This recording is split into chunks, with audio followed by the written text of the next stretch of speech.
باب فی المزی، نواقض وضو کا بیان تھا اور اس کے اندر آخر میں ہے المزی، مزی کا ذکر۔ نواقض وضو کے حوالے سے پہلے بات ہو چکی ہے کہ کون کون سی چیزیں ہیں جو وضو کو توڑنے والی ہیں۔ سبیلین سے کسی چیز کا نکلنا،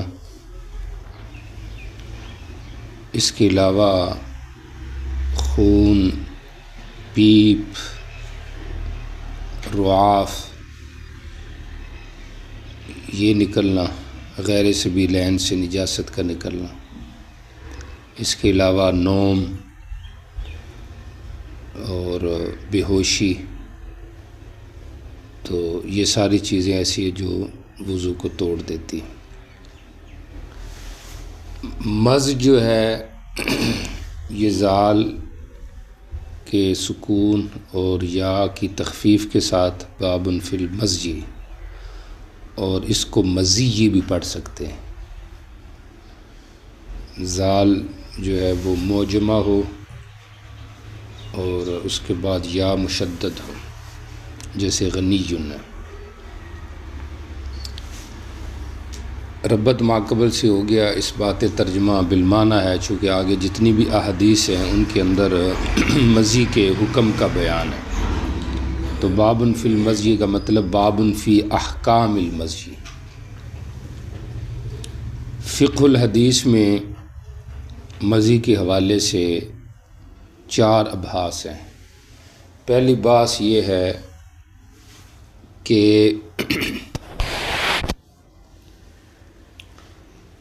منی پاک ہے یا ناپاک ہے۔ تو ائمہ 4 کا اتفاق ہے کہ مز جو ہے یہ ناپاک ہے، اور رافضیوں کے ہاں منی جو ہے یہ ائمہ 4 کے ہاں ناپاک اور ان کے ہاں پاک ہے۔ یہ ایک اختلاف ہے۔ دوسرا اختلاف اس بات میں ہے کہ مزی جو ہے اس کی صورت میں استنجا بالماء ضروری ہے یا بالاحجار بھی کافی ہو جائے گا۔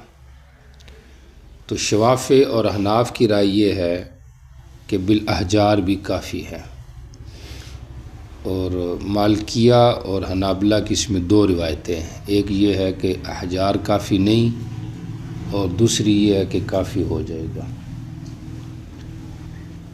ان کے دلائل آگے احادیث میں آئیں گے، میں اشارہ کروں گا، چونکہ آپ نے ایسے موقع پہ جو ہے وہ نزح کا لفظ بولا ہے، غسل کا لفظ بولا ہے، تو اس لحاظ سے یہ اختلاف پیدا ہو گیا۔ تیسرا اختلاف یہ ہے کہ غسل کی صورت میں مقام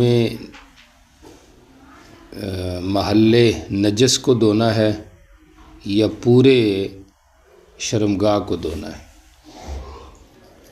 تو اس کے اندر احناف اور شوافع کی رائے یہ ہے کہ اکتفاء بموضع النجاست یہ درست ہے، پورے شرمگاہ کو دھونا ضروری نہیں ہے۔ یہ احناف اور شوافع کی رائے ہے۔ مالکیہ کی رائے یہ ہے کہ پورے ذکر کو دھویا جائے، اور جب کہ حنابلہ کی رائے یہ ہے کہ ذکر کے ساتھ انثیین کا دھونا بھی ضروری ہے۔ سمجھ آ رہی؟ آگے ایک حدیث آ رہی ہے، حدیث یہ جو علی ہے، اس کے اندر کہ آپ نے انثیین کا بھی لفظ ذکر کیا ہے۔ بہرحال اس کی جو تعویل ہوگی توجیہ وہ آپ کو بتائیں گے وہاں پر۔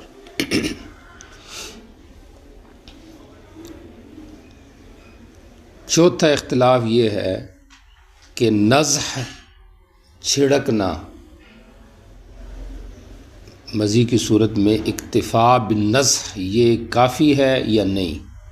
حنابلہ کی ایک روایت ہے کہ یہ کافی ہے، امام احمد سے، کہ یہ کافی ہے، اور جمہور کی یہ رائے یہ ہے کہ نزح کافی نہیں ہے بلکہ غسل ضروری ہے۔ 4 اختلاف ہو گئے۔ پہلا اختلاف کیا تھا کہ مزی کی بات ہو رہی، مزی جو ہے یہ پاک ہے یا ناپاک ہے؟ تو جمہور کے ہاں مزی جو ہے یہ ناپاک ہے، اور رافضیوں کے ہاں مزی جو ہے یہ پاک ہے۔ اور دوسرا اختلاف تھا کہ اکتفا بالاحجار، سمجھ آ رہی، فی الاستنجاء بصورت المزی، یہ درست ہے یا نہیں؟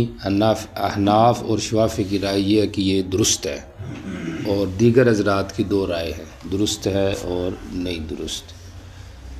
تیسرا اختلاف یہ تھا کہ اکتفا بموضع النجاست فی صورت المزی، یہ درست ہے یا نہیں ہے؟ تو اس میں احناف اور شوافی کی یہ تھی کہ درست ہے، صرف وہی جگہ دھو لی جائے جہاں مزی لگی ہوئی ہے۔ اور مالکیہ نے کہا پورے ذکر کو دھونا ہے، اور حنابلہ نے کہا کہ نہیں، ساتھ انثیین کو بھی دھونا ہے۔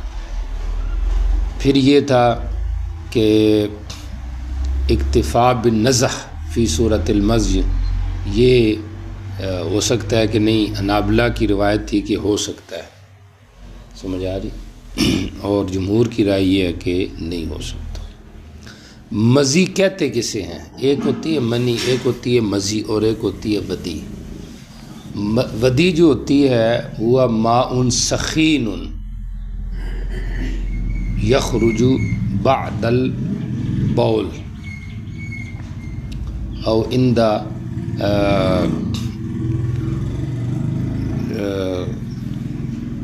یا پھر جب کہ کوئی بھاری چیز بندہ اٹھائے، سمجھ آ رہی، عند وقت حمولۃ الثقل، تو یہ اس صورت میں جو نکل جائے انسان کے بدن سے تو اس کو کہتے ہیں ودی، اور یہ سخین ہوتا ہے، موٹا ہوتا ہے پانی، یعنی گاڑھا کچھ ہوتا ہے۔ اور جو مزی ہوتی ہے وہ ماء اصفر، وہ ماء ابیض سخین، یہ ماء اصفر رقیق یخرج عند ملاعبۃ الزوجہ، اس کو مزی کہتے ہیں۔ اور منی جو ہے وہ ماء ابیض سخین، سمجھ آ رہی، یخرج عند تمام الشہوۃ، سمجھ آ رہی، اس کو کیا کہتے ہیں؟ منی کہتے ہیں۔ اچھا جی، اب آ جائیں ذرا پہلی روایت کی طرف۔ یہ حدیث ہے حدیث علی، حضرت علی کا واقعہ ہے۔ چونکہ یہ مزاح تھے، انہوں نے پھر نبی علیہ السلام سے اس بارے میں پوچھا۔ اب یہاں پر تو یہ ہے فذکرت ذلک للنبی، میں نے خود ذکر کیا، سمجھ آ رہی۔ اور موطا وغیرہ کی جو روایات ہیں ان سب کو سامنے رکھا جائے، ٹوٹل روایات کو، تو پھر اس کے اندر حضرت مقداد اور حضرت عمار کا بھی ذکر آتا ہے۔ طحاوی رحمہ اللہ نے واقعہ نقل کیا ہے کہ حضرت علی کو چونکہ حیا تھا، اور آگے آ رہا ہے چونکہ یہ داماد تھے نبی علیہ السلام کے، اور مزی کا تعلق ہوتے ہی ملاعبت زوجہ کے وقت ہے، تو اس لیے استحیاء تھا۔ تو انہوں نے پھر اس بات کا ذکر کیا حضرت مقداد اور عمار کے سامنے، اور ان سے یہ کہا کہ تم پوچھو، سمجھ آ۔ پھر انہوں نے پوچھا، ہو سکتا ہے انہوں نے بھی پوچھ لیا، تو یا تو سب نے پوچھ لیا، چونکہ ان کا جواب لیٹ ہوا، اگرچہ انہوں نے بھی پوچھ لیا پھر انہوں نے بھی پوچھ لیا، لہٰذا ان کی طرف نسبت ٹھیک ہے۔ یا جہاں پہ یہ کہہ رہے میں نے پوچھا کا مطلب میں نے بالواسطہ پوچھا، سمجھ آ رہی۔ اور یا ایک اور تطبیق دی گئی ہے کہ میں نے غائبانہ پوچھا کہ کوئی بندہ ایسے اگر ہو جائے، اور انہوں نے، سمجھ آ رہی، ان کی نسبت سے پوچھا کہ علی کو یہ مسئلہ ہے، تو اس طرح جو ہے نا یہ تطبیق ہوگی۔ اچھا، یہاں پہ عن علی رضی اللہ عنہ قال کنت رجلا مزان، میں بہت زیادہ مزی والا آدمی تھا، فجعلت اغتسل، میں غسل کیا کرتا تھا یہاں تک کہ میری پیٹھ پھٹ گئی، سمجھ آ رہی، اس میں دراڑیں پڑ گئی، یعنی پھٹ گئی، تشبیہ ہے یہاں پر۔ مقصد یہ ہے کہ وہی بندہ جو تھک جاتا ہے، پیٹھ تھک گئی مطلب میں خود تھک گیا، یا مقصد ہے کہ جسم میں تھکاوٹ ہوگی، ظاہری بات ہے بار بار غسل کرنا۔ غسل کیوں کرتا تھا؟ یہ قیاس کیا انہوں نے کس پر؟ منی پر۔ فذکرت ذالک للنبی، پس میں نے ذکر کیا اس بات کا نبی علیہ السلام سے، او ذکر لہ، سمجھ آ رہی؟ اب یہ کسی راوی کو شک ہے کہ حضرت علی نے یہ کہا فذکرت ذالک، یا پھر یہ انہوں نے کہا ذکر لہ، سمجھ آ رہی؟ یا خود حضرت علی کو بھی شک ہو جائے تب بھی مسئلہ نہیں ہے کہ ذکر انہوں نے کیا، میں نے ذکر کیا، سمجھ آ رہی؟ او ذکر لہ، یا حضرت علی خود کہہ رہے ہیں کہ نبی علیہ السلام کے سامنے اس کا، یعنی مجھے نہیں سمجھ آئی کہ اب آپ کی جو بات تھی یہ صرف میرے سوال کے مطابق اس کا جواب تھا، یا اس سے پہلے بھی آپ کے علم میں سوال آ چکا تھا، سمجھ آ رہی؟ تو او لمانعۃ الخلو ہے، جمع ہو سکتا ہے اس میں۔ فقال رسول اللہ، نبی علیہ السلام نے فرمایا لا تفعل، ایسے نہ کرو، اذا رأیت المزی، جب آپ منظر دیکھو، فاغسل ذکرک، اپنے ذکر کو دھو لو، وتوضأ وضوءک للصلاۃ، اور اپنا وضو نماز کے لیے کرو، نماز والا۔ فاذا فضحت، جب تو کدوائے پانی یعنی منی، اب تو کیا کر، غسل کر، سمجھ آئے؟ جی چلے آگے چلیں۔ تو اس سے یہ سمجھ میں آ گیا کہ مزی ناقض وضو ہے، سمجھ آ رہی؟ ناقض غسل نہیں ہے۔ جی چلیں۔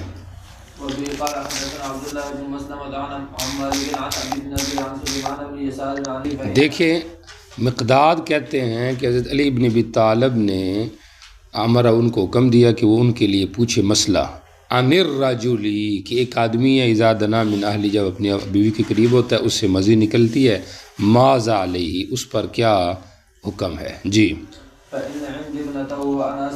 جی، مجھے میرے نکاح میں آپ کی بیٹی اور مجھے حیا ہے کہ میں آپ سے پوچھوں، سوال یہ نہ ہو کہ دین کے معاملے میں تو حیا نہیں، تو یہاں پہ تو وہ آ رہا نا حیا ہو، سمجھ آ رہی؟ تو حیا ایک ہوتا ہے فطری، سمجھ، یہ وہ مراد ہے فطری، مجھے حیا ہے، شرعی حیا کی بات نہیں کر رہے، کیونکہ شرعی حیا ہوتا تو وہ تو پھر اس کے بارے میں کسی کو اپنا وکیل ہی نہ بناتے، فطری حیا، اور وہ بھی بلا واسطہ سوال کرنے میں، سمجھ آ رہی؟ بلا واسطہ تو وہ سوال کر رہے ہیں۔ جی صلی اللہ علیہ وسلم، جی جب کوئی یہ حالت پائے تو اپنی شرم پر نضح کرے، ہم اس کا معنی کریں گے لیغتسل فرجہ، اپنی فرج دھوئے، سمجھ آ رہی؟ نضح سے استدلال کیا تھا امام احمد نے کہ اکتفا بالنضح جائز ہے، سمجھ آ رہی؟ تو ہم نے اس کا جواب یہ دیا ہے، ایک تو یہ کہ نضح جو ہے یہ غسل کے معنی میں آتا ہے، چونکہ بول سبی میں بھی لفظ آتا ہے،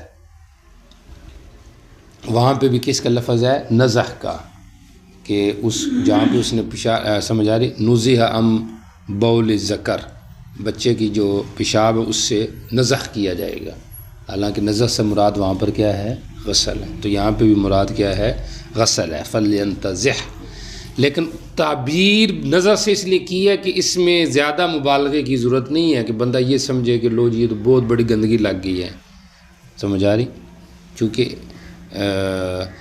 جو ہوتی ہے حرج وہ سہولت پیدا کرتا ہے، تو اس میں بھی حرج ہے اگر اس میں زیادہ سختی کی جائے تو۔ جی چلیں، وَلْيَتَوَضَّأْ وُضُوءَهُ لِلصَّلَاةِ، جی چلیں۔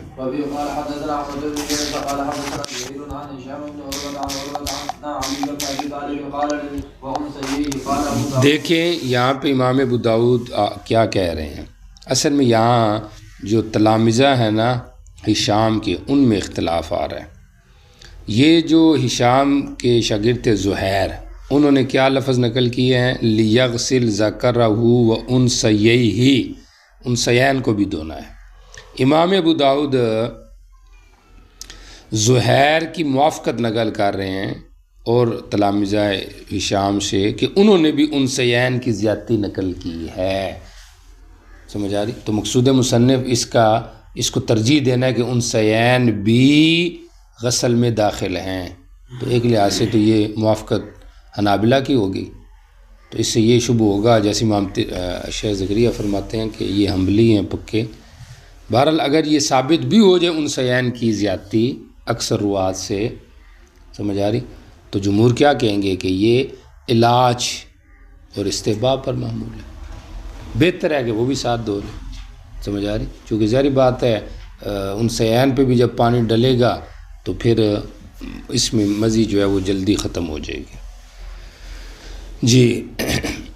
یا یہ اس صورت پر محمول ہے جب ان سیان پہ بھی مزی لگی ہوئی ہو، سمجھ آ گئی؟ تو یہ اس صورت پہ محمول ہے جی۔ چلے جی، میں نے مقصد بتا دیا قال ابو داؤد کا کیا ہے جی۔ چلے جی، یہاں پہ بھی وہی ہے، شام کے شاگرد مسلمہ ہے، سمجھا؟ یہاں پہ انہوں نے بھی اس طرح نقل کیا جیسے پیچھے دوسرے شاگرد نقل کرتے آ رہے ہیں جی۔ مصنف کہہ رہے ہیں کہ ہشام کے ایک اور شاگرد ہیں ابن اسحاق، وہ نہیں یہ لفظ نقل کر رہے ہیں، تو ظاہر بات ہے ابن اسحاق جو ہیں وہ تو متکلم فی راوی ہیں، سمجھ آ رہی؟ تو ثقات یہ زیادتی نقل کر رہے ہیں تو ثقات کی زیادتی کا اعتبار ہوتا ہے، باقی اس کی جو تعویل ہے وہ آپ کے سامنے ذکر کر دی جی۔ چلیں، میں مزی کی شدت پایا کرتا تھا، سال کہتے ہیں جی، میں اس سے غسل بھی زیادہ کرتا تھا جی۔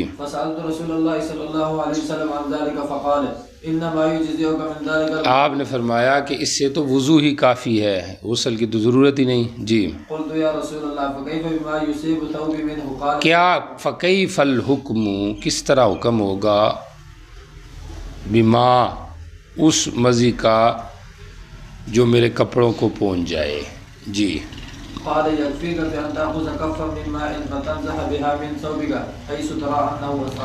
نے فرمایا تجھے کافی ہے کہ تو ایک چلو پانی لے اور اس کے ذریعے سے اپنے کپڑوں کا وہاں پہ نزخ کرے جہاں پہ تو دیکھتا ہے کہ انہ اصابہ، کہ یہ مزی جو ہے وہاں پہنچ چکی ہے، تو نزخ کر لے۔ تو جو ہے آپ کی دو تعویلیں تو آپ کو پیچھے بتا دی ہیں کہ ان نزخ سے مراد کیا ہے، غسل خفیف مراد ہے، لیکن ہے دھونا ہی ہے، سمجھ آ رہی؟ صرف اکتفا بالنزح جو ہے وہ انسیان کی صورت میں بھی کافی نہیں ہے، ٹھیک ہو گیا؟ اگر اس میں ملوث ہوں تو پھر وہ الگ بات ہے، ان کو دھونا ہے، اس صورت پر یہ محمول ہے، سمجھ آ رہی ہے؟ یہ تبرید پر محمول ہے۔ کپڑوں میں لگ گئے ہیں تو پھر اس صورت میں بھی نزح کیا ہے، تو نزح سے مراد غسل ہے، سمجھ آ رہی؟ اور دوسرا اس کا جواب یہ ہے کہ یہ کیا کہتے ہیں اس کو، وہ آیا تھا آپ کو یاد ہوگا پیچھے، باب فی الانتزاح، وضو کے باب میں طہارت کے اندر آیا تھا انتزاح، سمجھ آ رہی؟ انتزاح کا معنی کیا تھا، رش الماء علی الثوب بعد الوضو، سمجھ آ رہی؟ کپڑے کے اوپر، یعنی علی موضع نجاست، فی ثوب علی موضع نجاست بعد الوضو، اس کو کیا کہتے تھے، نزح کہتے تھے۔ اس کا مقصد کیا تھا، تاکہ وسوسے دور ہو جائے۔ یہاں پہ بھی چونکہ عموماً شیطان وسوسے ڈالتا ہے، سمجھ آ رہی؟ کہ بھئی مزی ہے، اب مزی پتہ نہیں ادھر بھی لگی ہوگی، ادھر بھی لگی ہوگی، ادھر بھی لگی ہوگی، تو کہا جہاں پہ لگی ہے یقیناً اس کو دھو لے، باقی نزح کر دے۔ تو یہ نزح باقی جگہوں کا ہے، سمجھ آ رہی؟ جہاں پہ تیقن نہیں ہے وہاں پہ نزح ہے، تاکہ وسوسے ختم ہو جائے۔ باقی جہاں پہ لگی ہوئی ہے تو وہاں پہ نزح کافی نہیں، وہاں پہ دھونا ہی ضروری ہے۔ یہ آپ کو سمجھ آ گئی بات جی؟ چلیں۔ قال حدثنا ابراهيم بن موسى قال اخبرنا عبد الله بن واقد قال حدثنا معاويه بن صالح عن العلاء بن الحارث عن حرام بن عمرو جی، میں نے نبی علیہ السلام سے پوچھا ان چیزوں کے بارے میں جو غسل لازم کرتے ہیں، یوجب الغسل جی، اور اس پانی کے بارے میں جو پانی کے بعد ہو جی۔ فقال ذلك المرء وكل فحل يجزي فتغسل من ذلك فرجك وانثييك وتوضا وضوءك للصلاه۔ آپ نے صلی اللہ علیہ وسلم نے فرمایا اس کو مزی کہتے ہیں، اور ہر جو مذکر ہوتا ہے وہ اس میں مزی ہوتی ہے، تو اس سے اپنی شرمگاہ اور ان سیان کو دھو لے اور اپنا نماز والا وضو کر، بس یہ تجھے کافی ہے۔ عن الماء یکون بعد الماء سے مراد سمجھ آ رہی غسل ہے، سمجھ آ رہی؟ اور اس غسل کے بارے میں یکون بعد الماء، سمجھ آ رہی؟ جو کہ اکسال کے بعد ہو جائے، سمجھ آ رہی؟ تو اس کے بارے میں یہ آگے آ رہا ہے، باب فی الاکسال کے اندر یہ مسئلہ آ رہا ہے۔ سمجھ آ رہی، الماء من الماء کا، سمجھ آ رہی. تو ما یکون بعد الماء، اس ماء کے بارے میں جو ماء کے بعد ہو، یعنی اس غسل کے بارے میں یکون بعد الماء، سمجھ آ رہی، جو پانی کے بعد ہو، سمجھ آ رہی، وہ پانی جو کہ بیوی سے ملنے کی صورت میں آتا ہے، سمجھ آ رہی، یعنی اکسال کا حکم. امام شوکانی نے یہاں پر اس کو محمول کیا بول پر، سمجھ آ رہی، یعنی استنجا کے بعد دوبارہ جب پیشاب آ جائے تو پھر اس کا حکم. تو بارہ حضرت نے بزل میں اس کی تردید کی ہے کہ یہ یہاں پر مراد نہیں ہے. جی چلیں جی آگے چلیں. توجہ کریں، یہ جو حدیث ہے اس کا بظاہر باب سے تعلق نہیں ہے، یہ بھی اور اس سے اگلی بھی، سمجھ آ رہی. اور شراح میں یہ اشکال ہے کہ یہ مصنف نے یہاں پہ یہ کیوں روایتیں ذکر کر دی ہیں. اب یا تو اس سے پہلے باب باندھا جائے باب مباشرت الحائض، لیکن پھر اشکال ہے حائض کی مباشرت کا باب تو آگے آ رہا ہے مسئلے حیض کے اندر، تو یہ تکرار باب ہو جائے گا، ادھر بھی عنوان ہے ادھر بھی عنوان ہے، ٹھیک ہے. اور اگر یہ عنوان نہیں قائم کرتے تو یہ دو حدیثوں کا تعلق باب کے ساتھ کیسے ہو جائے گا. پھر یہ اس میں تعویل کی گئی ہے کہ چونکہ مباشرت حائض یہ سبب ہے خروج مزی کا، تو یہ شبہ ذہن میں آتا ہے کہ جب مزی سے وضو لازم ہوتا ہے، سمجھ آ رہی، کپڑے دھونے پڑتے ہیں، تو ممکن ہے حائض سے مباشرت جائز نہ ہو، کیونکہ وہ تو بلا وجہ ہوگی، سمجھ آ رہی، کیونکہ غیر حائض سے تو چلو جماع ہے، وہ تو ضرورت ہوگی، حائض سے تو جماع بھی نہیں، تو اس میں پھر جائز نہ ہو، تو یہ عنوان قائم کر دیا کہ نہیں یہ جائز ہے، یعنی حدیث ذکر کر دی یہ کیا ہے، جائز ہے. لیکن اگر تھوڑا دقیق نظر سے دیکھا جائے تو ذہن میں یہ آتا ہے کہ یہ باب سے ہی متعلق حدیثیں ہیں دونوں، ایک بلا واسطہ اور ایک بالواسطہ، سمجھ آ رہی. وہ کس طرح؟ وہ اس طرح کہ یہ جو حدیث نمبر 211 اور 12 ہیں یہ دونوں ایک ہی حدیثیں ہیں، ایک میں اختصار اور ایک میں تفصیل ہے، ٹھیک ہو گیا. یعنی دوسری جو روایت ہے 212 یہ 211 ہی کا حصہ ہے، سمجھ آ رہی. لیکن اس میں کچھ زیادتی تھی، مصنف نے اس زیادتی کو ذکر کیا، باقی صرف حوالہ دے دیا ہے کہ باقی تفصیل سابقہ حدیث والی ہے، ٹھیک ہو گیا. تو 11-12 ایک ہی حدیث ہے. سند دیکھو نا، اس میں پہلی روایت کے اندر بھی حرام بن حکیم ہی نقل کر رہے ہیں انمی ہی، سمجھ آ رہی، اور 11-12 دونوں ایک ہی ہیں. اور اس کے اینڈ میں بھی 12 کے آخر میں وَذَكَرَ مُوَاقَلَةَ الْحَائِضِ أَيْضًا وَسَاقَ الْحَدِيثَ، سمجھ آ رہی. آگے انہوں نے حدیث کو کیا کیا، چلایا، تو وہی چلایا ہوگا جو حدیث پیچھے گزر چکی ہے. اب چونکہ اس حدیث کے اندر مباشرت حائضہ کا ذکر آ گیا تو اس مناسبت سے ایک اور حدیث مصنف نے ذکر کر دی جو ضعیف تھی، سمجھ آ رہی، تو اس کی مناسبت سے ذکر کر دیا، تو گویا کہ وہ بالواسطہ باب سے متعلق ہوگی. اور یہ مصنف کی عادت ہے کہ بعض اوقات، سمجھ آ رہی، مناسبت سے ضمناً کوئی اور چیز بھی، کوئی اور باب بھی کیا کیا جاتا ہے، ذکر کیا جاتا ہے. اچھا جی پڑھیں جی، یہ روایت پڑھ لی آپ نے؟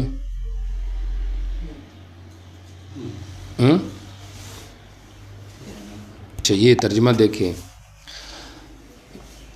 انہ سال رسول اللہ، عبداللہ ابن سعد نے نبی علیہ السلام سوال کیا ما یحل من امراتی، کون سی چیزیں میرے لیے میری بیوی سے جب کہ حائضہ ہو جائز ہوتی ہیں؟ تو آپ نے فرمایا لک ما فوق الازار، ازار سے اوپر، سمجھ آ رہی، تہبند سے اوپر نفع اٹھانا جائز ہے.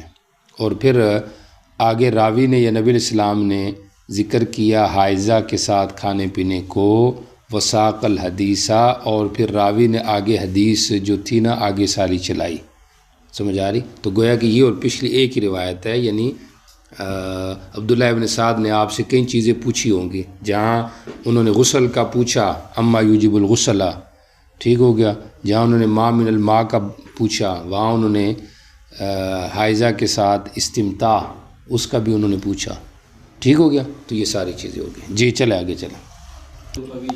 اچھا یہ جو روایت ہے یہ ضعیف ہے کیونکہ اس میں ایک تو بقیہ بھی آیا ہوا ہے، دوسرے اس میں ایک راوی ہے سعد الاغتش، اغتش آمش کے معنی میں ہے۔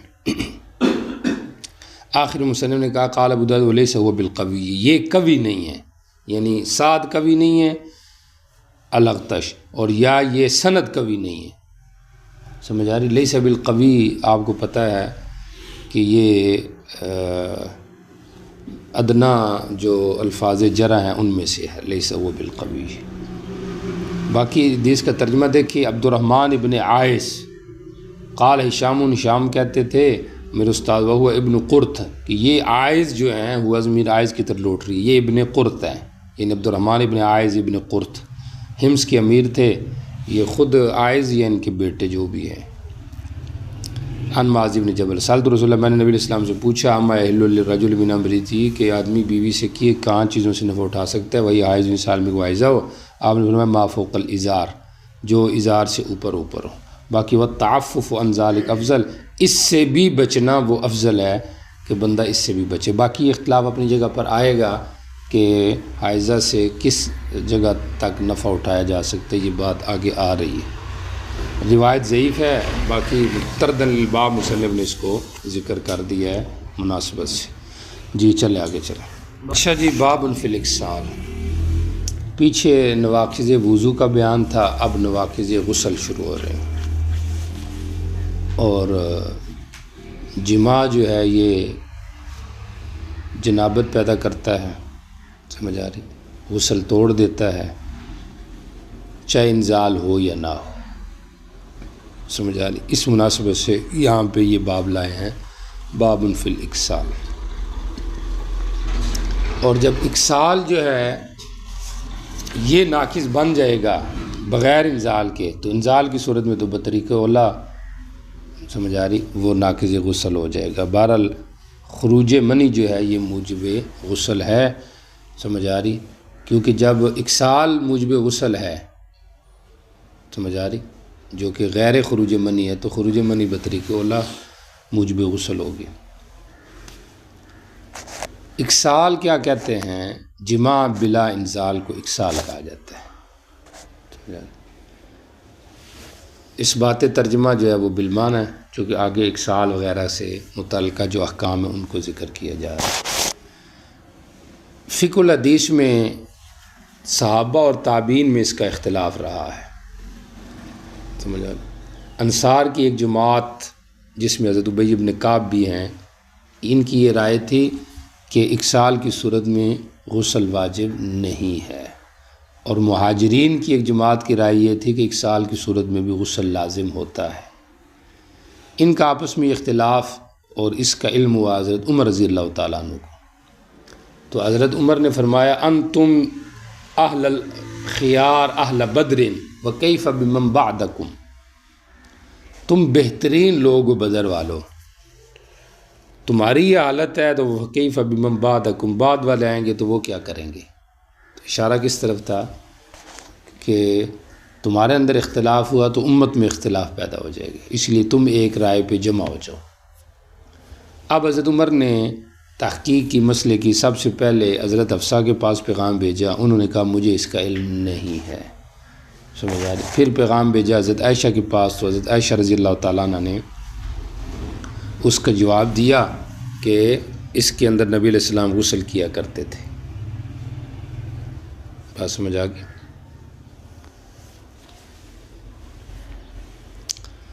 اچھا جی،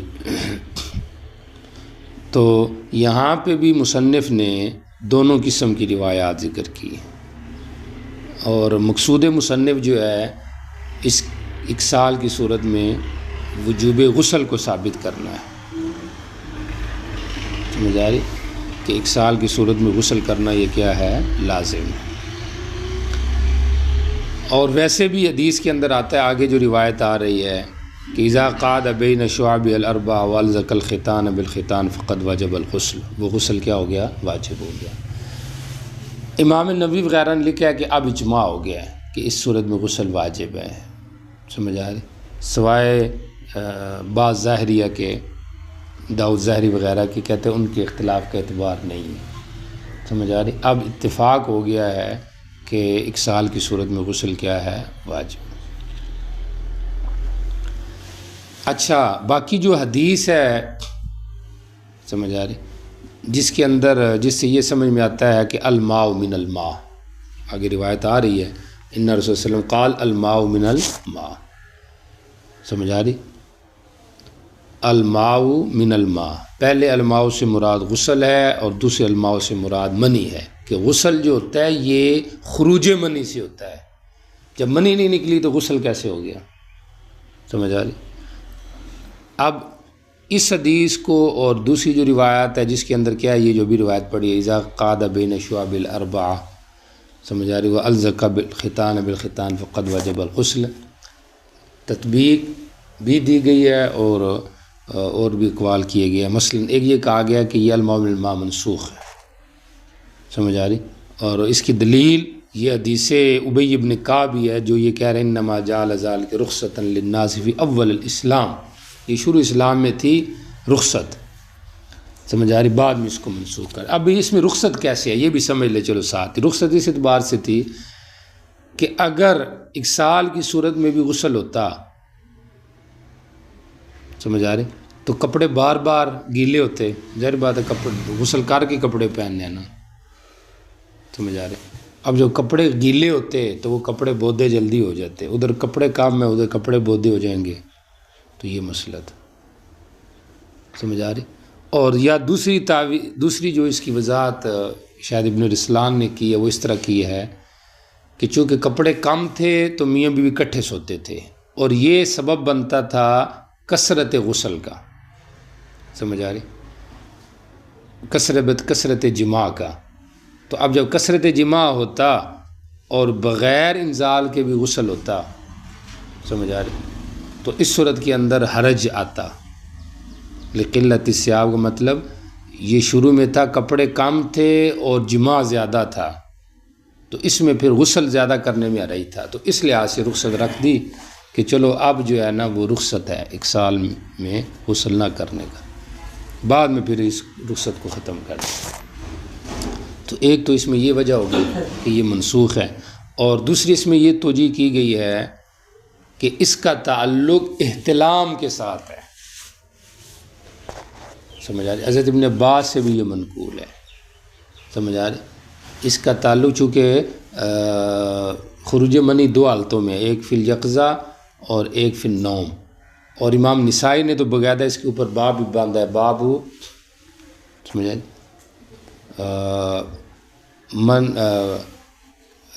کیا کہتے اس کو،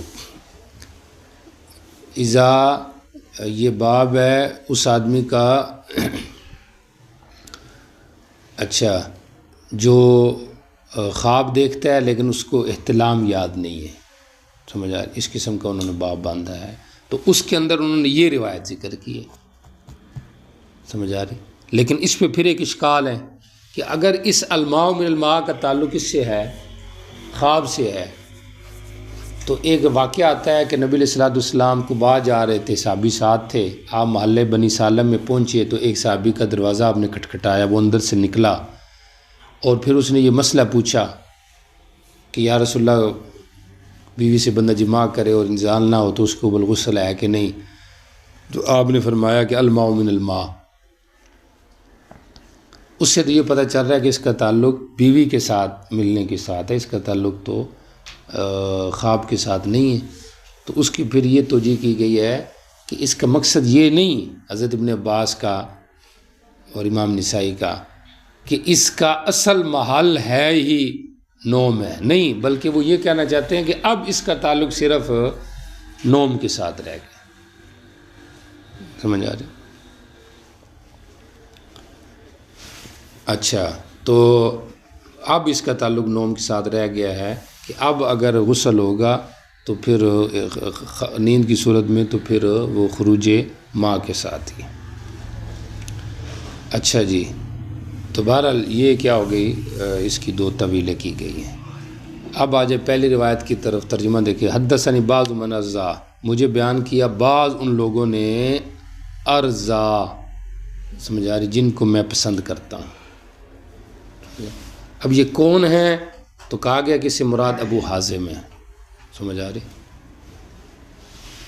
محدثین کہتے ہیں کہ اس سے مراد ابو حازم ہے، چونکہ ابن شہاب کے ہاں تو وہ متعین ہوگا، اس لیے ظاہر بات ہے جب سکہ کی عادت ہی سکہ سے نقل کرنے کی ہو تو وہ جہالت غیر مضر ہے، سمجھ آ رہی؟ مضر نہیں ہے، اس لیے روایت ٹھیک ہے۔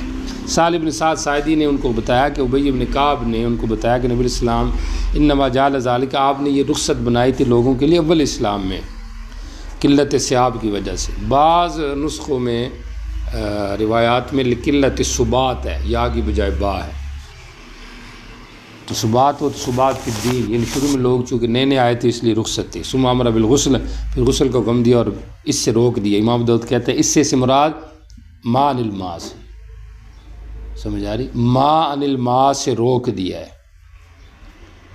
سمجھ آ رہی؟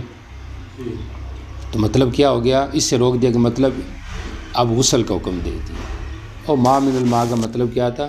غسل ہے خروج منی سے، تو خروج منی سے غسل ہونے سے روک دیا کہ اسی صورت میں اور نہیں، اب بلکہ عام کر دیا کہ اس یہ صورت بھی اور دوسری ساری صورتوں کو کم عام ہے۔ جی چلیں۔ وبه قال حدثنا محمد بن سنان الرازي قال حدثنا مبشر بن الحلبي عن محمد بن ابي غسان عن ابي حازم عن سالم بن سعد۔ اچھا، یہ جو مصنف نے ذالک مشار علیہ بتایا نا، یہ اصل میں حدیث کی تشریح کی ہے، ورنہ بظاہر ذالک مشار علیہ قریب ہوگا غسل سے، آپ نے غسل کا حکم دیا اور اس غسل سے روک دیا، حالانکہ غسل سے نہیں روکا بلکہ ما من الماء سے روکا۔ اچھا، اگلی روایت دیکھیں، ابی بن کعب کی روایت ہے کہ کچھ نوجوان فتویٰ دیا کرتے تھے کہ الماء من الماء، سمجھ آ رہی؟ چونکہ نوجوان جو ہوتے ہیں ان کی تو وہ تحقیق نہیں ہوتی جو محققین کی ہوتی ہے، سمجھداروں کی ہوتی ہے۔ کانت رخصتاً، یہ رخصت تھی، آپ نے اس کو رخصت دی ابتداء اسلام میں، پھر آپ نے بعد میں غسل کا حکم دے دیا۔ جی چلیں۔ جب بندہ 4 حصوں کے درمیان، سمجھ آ رہی، بیٹھے تو والذکر الختان، یعنی بیٹھنے کے مراد یہ ہے بیوی کے ساتھ جب جماع کرے تو اس کے جو لیگز ہیں تو وہ گویا کہ 4 حصوں میں تقسیم ہو گئے۔ وَأَلْزَقَ الْخِتَانَ بِالْخِتَان، اور ختنے کو ختنے سے لگائے تو غسل واجب ہے۔ جی، خطان بالختان سے مراد کنایا جماع سے، ورنہ حقیقی ختان جو ہے وہ آپس میں نہیں ملتے جماع کی صورت میں۔ جی چلیں۔ ابو سلمہ راوی بھی اس کے مطابق فتویٰ دیا کرتے تھے، آپ کو بتایا صحابہ تابعین میں کچھ جماعت رہی ہے جو الماء من الماء کی قائل تھی، لیکن یہ ہے کہ جمہور اس کے قائل نہیں تھے۔ جی چلیں۔ چونکہ پیچھے جنابت کا مسئلہ تھے، 1 سال کا تعلق جنابت سے ہی تھا، اسی مناسبت سے یہاں پہ جنبیوں کے مسائل کا ذکر کر رہے ہیں۔ معاود للجماع، جو دوبارہ جماع کر رہا ہے اس کے لیے دوبارہ غسل فرض ہے، سمجھ آ رہی؟ یعنی معاود للجماع جو بندہ ہے اس کے اوپر ایک ہی غسل ہے، یا جتنی دفعہ وہ جنابت کرے گا اتنی دفعہ غسل لازم ہوگا؟ تو یہاں پہ بتا دیا کہ ایک ہی دفعہ غسل لازم ہے۔ یہ اتفاقی مسئلہ ہے۔ اختلاف ہے وضو کا، معاود کے لیے وضو کا، وضو للمعاود، اس کے لیے اختلاف ہے کہ یہ ہے کہ نہیں ہے۔ ابن ابی مالکی اور زہریہ کی رائے یہ ہے کہ معاود پر، سمجھ آ رہی، وضو واجب ہے، اور جمہور کی رائے یہ ہے کہ نہیں، اس کے لیے وضو مستحب ہے، وضو اس کے لیے واجب نہیں۔ غسل جو ہے یہ کسی کے ہاں بھی واجب نہیں ہے، غسل صرف ایک ہی کافی ہے۔ جی چلیں۔ یہاں پر جو ہے وہ حضرت انس کے متعدد شاگرد ہیں، مصنف نے ان کو ذکر کیا ہے۔ پہلی روایت میں انس کے حمید الطویل شاگرد ہیں۔ ایک دن آپ نے اپنی ساری بیویوں کا چکر لگایا ایک ہی غسل میں، اینڈ میں ایک غسل کیا، سمجھ آ رہی؟ لیکن اس میں یہ شبہ ہوگا کہ آپ کے لیے تو قسم تھا، سمجھ آ رہی، باری تھی، تو آپ نے کیسے سب سے جمع کر لیا، سمجھ آ رہی، ایک ہی غسل میں؟ تو اس کا جواب دیا گیا کہ آپ کے لیے جو باری مقرر کرنا تھا یہ مستحب تھا، واجب نہیں تھا، اور اگر واجب ہو پھر اس کی کئی تعویلیں کی گئی۔ آپ سفر سے واپس آئے تھے، ابھی نئی باری شروع ہی نہیں ہوئی تھی، سمجھ آ رہی، اور دوسرا یہ کہا گیا کہ یہ بالرضا تھا، ایک یہ بھی کہا گیا کہ آپ کے لیے دن رات میں گھڑی ایسی تھی، چاہے وہ عصر کے بعد تھی یا مغرب کے بعد، جس میں آپ کے لیے وہ اجازت ضروری نہیں تھی، سمجھ آ رہی؟ اور یہ بھی کہا گیا کہ یہ سفر کا واقعہ، چونکہ باری تو حضر میں لازم تھی، سفر میں تو تھی نہیں، اور پھر اس میں بعض نے یہ کہا کہ یہ حجۃ الوداع کا واقعہ ہے کہ آپ ظہر مدینہ میں پڑھ کے عصر ذوالحلیفہ میں پہنچے جہاں آپ نے احرام باندھنا تھا، پھر اگلے دن آپ وہاں سے ظہر پڑھ کے نکلے، تو اس رات کا یہ واقعہ ہے جو یہاں پہ حدیث کے اندر ذکر ہوا ہے، واللہ عالم۔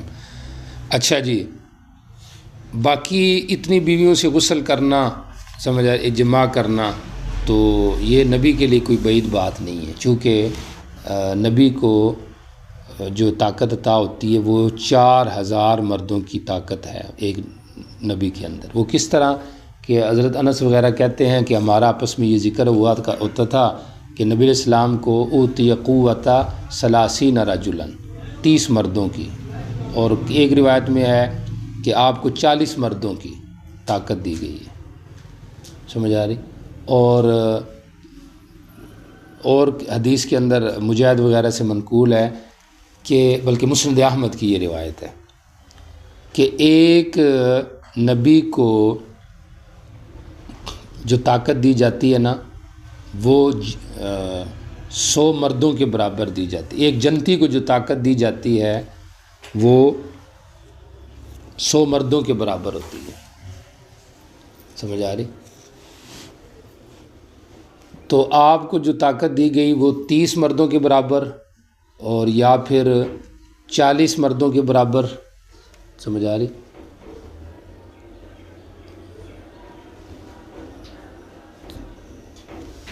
ایک نبی کو ضرورت کی طرف آ گئے ہیں،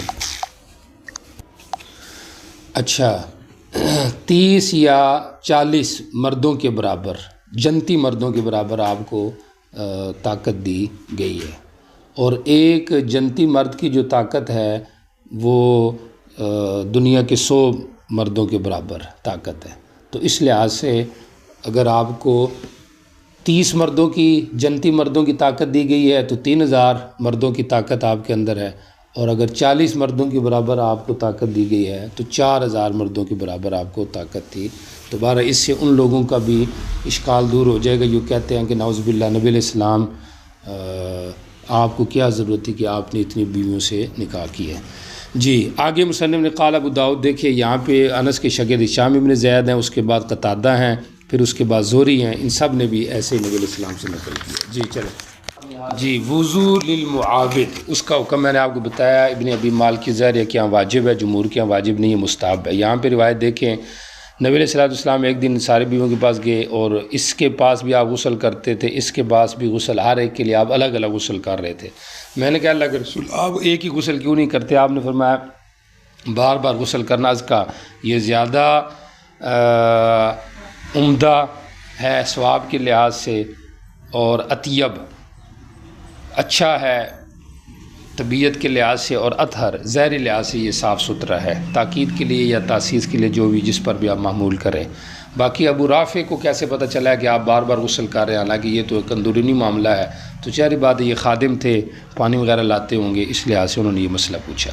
امام ابو داؤد کہتے ہیں کہ انس کی حدیث جو پیچھے گزری ہے جس میں ایک دفعہ غسل کا ہے، وہ معنی کے اعتبار سے اس سے زیادہ صحیح ہے، لفظ کے اعتبار سے کی بات نہیں ہے، کیونکہ یہ بھی روایت صحیح ہے، سمجھ آ رہی؟ اصح ہے، اور یہ کوئی تعارض نہیں ہے آپس کے اندر، کیونکہ تعدد واقعہ پہ بھی اس کا عمل ہو سکتا ہے، سمجھ آ رہی؟ لیکن بہرحال امام ابو داؤد یہ کہنا چاہتے ہیں معنی اس کو زیادہ قوت ہے کہ آپ نے غسل ایک ہی دفعہ کی ہے۔ جی چلیں کرتے تھے۔ جی جب کوئی بیوی کے پاس ہے پھر وہ معاود ہونا چاہتا ہے تو درمیان میں وضو کرے، تو امر کے لیے جمہور کے یہ استحباب کے اوپر معمول ہے، وجوب کے لیے نہیں ہے۔ پہلی حدیث کا تعلق باب کے ساتھ نہیں ہے، وہ تو غسل کی بات ہے، لیکن چونکہ غسل میں وضو بھی آ جاتا ہے اس لحاظ سے مصنف نے اس کو کیا کیا ہے، ذکر کیا۔ ظاہر یہ اس کے وجوب کو لیتے ہیں، اور ہمارے ہاں یہ استحباب پر معمول ہے، اور اس کا قرینہ پیچھے جو روایت گزری ہے وہ ہے، سمجھ آ رہی کہ آپ نے سب کے لیے ایک ہی غسل کیا، تو مطلب درمیان میں آپ نے غسل نہیں کیا ہوگا، درمیان میں آپ نے وضو کیا ہوگا اگر کیا ہوگا تو، لیکن وہ استحباب پر معمول ہے، سمجھ آ رہی۔